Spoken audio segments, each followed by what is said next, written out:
This is video number 5 and the last video on the poem, and now I'm going to discuss about important poetic devices used in the poem.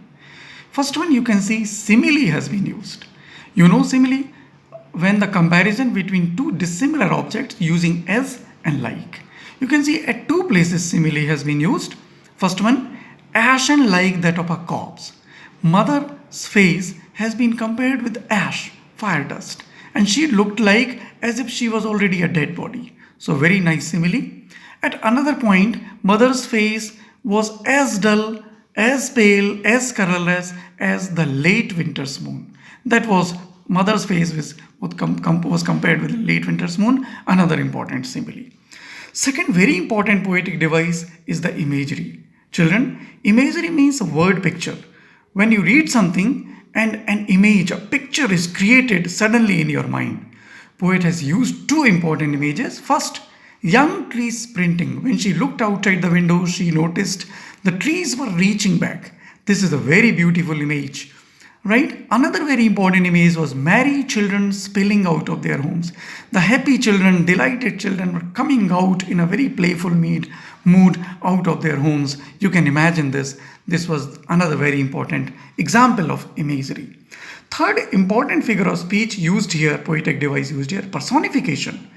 Here you can see the trees have been personified. Young trees sprinting. You know, human beings or other living beings sprint, right? But here trees are sprinting. So trees have been treated as living beings. So it is personification. Fourth important poetic device is contrast. I have already explained that. Inside the car and outside the car. Inside, the mother's face, sad. So the thoughts were sad and gloomy. Outside, happy, joyful, carefree children. Young trees sprinting. So this is a contrast very nicely presented by the poet. Irony, this is the fifth one. I've already explained. The poet said, "See you soon, Amma." Very sad. But she knows she may not be able to see her mother again. Probably when she visits once again, mother will be no more, mother will be dead. So this is irony. Right? Right? Irony, I hope you remember when what is said or what is meant, actually the meaning is completely opposite. See that one? Sixth poetic device is repetition. Last line, smile and smile and smile.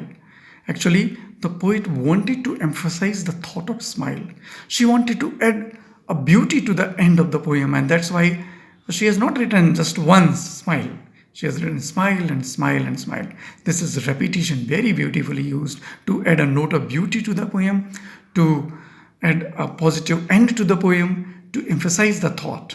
So the poet ended the poem with a very, very positive thought, very boldly, though she was very sad, but she ends the poem very boldly. So the message is that we should love our parents, we should take care of our mothers, fathers, and all the other family members. Thank you. Hope you enjoyed it.